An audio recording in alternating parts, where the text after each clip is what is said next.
Hi, good evening. My name is Shirley Davis. I'm a person living with dissociative identity disorder, otherwise known as DID. I'm here to talk to you today about emotional flashbacks. You all are aware of what flashbacks are, where you relive the situation, you go back in time and you're there and you smell the scents and you see the sound, you see the sights and you hear the sounds and you're actually reliving the event, the traumatic event that you went through. Well, emotional flashbacks are different. In emotional flashbacks, you only experience the emotions. You don't experience anything else with the senses, just the emotions. Usually they come out of nowhere. You may suddenly feel frightened, or you may feel like you need to hide, or like nuclear war is going to start, or horrible things like that. With what you feel is no reason. You can't put together the reason with the emotion. Um, Pete Walker was the first one to identify emotional flashbacks, or coin the term at least. I'll put his website in the suggestions below, or in the notes below. But anyway, Pete Walker wrote that emotional flashbacks sometimes can be caused by the inner critic. Your inner critic is the part of you that tells you that you're no good, that you're bad, that you've done things wrong, that you're a mess up and you'll never be anything. That's your inner critic, and sometimes that inner critic interacts with you and can be the trigger for an emotional flashback. You may experience it with not even know what the triggers are. I mean, the triggers could be something simple as somebody said something to you that reminded you somehow of something that someone said to you a long time ago.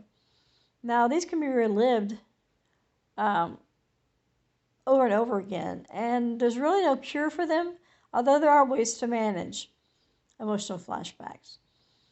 The most important thing you can do if you're experiencing emotional flashbacks is to practice self-compassion. Have mercy on yourself. Don't be so hard on yourself.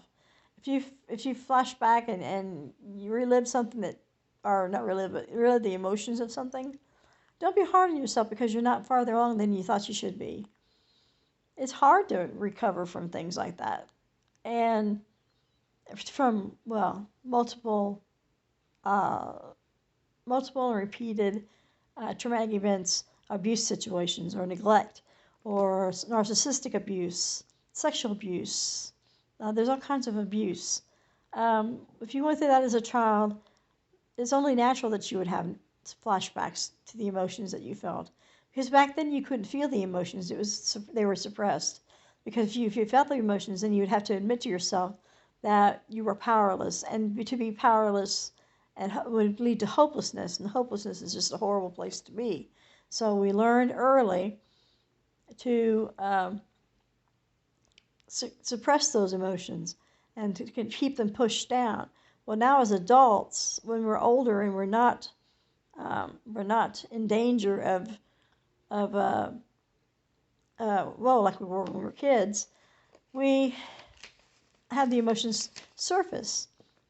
Now, I found that with emotions that surface, emotional flashbacks that surface, the best way to handle them is to talk to myself, either out loud if I can, if I'm not in public, or in my head, to tell myself, no, this is then, that was, this is then, that was then, this is now. There you go.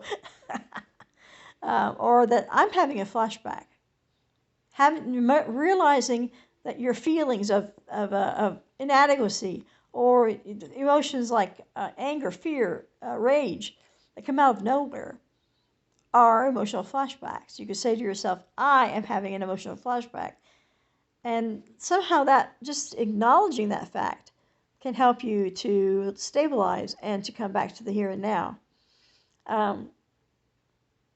Pete Walker has 13 steps, and I'll put the link below, that you can follow to help yourself if you're experiencing multiple emotional flashbacks. And I will I will definitely put the link below.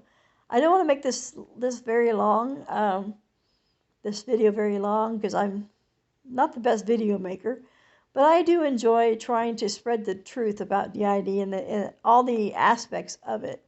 If you'd like to, I would like to invite you to my blog. It has all kinds of information about DID on it, including what I just talked about. And I just wrote a series on emotional flashbacks. I've written series on all different aspects of DID. So I'd like to invite you to come to my blog. It's learnaboutdid.com, and I'll put the link in below.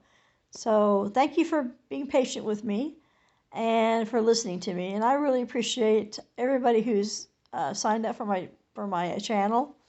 I mean, I'm thrilled to have 65 people following me. I didn't think I would get two. So I really appreciate all of you. And thank you for listening. Bye-bye.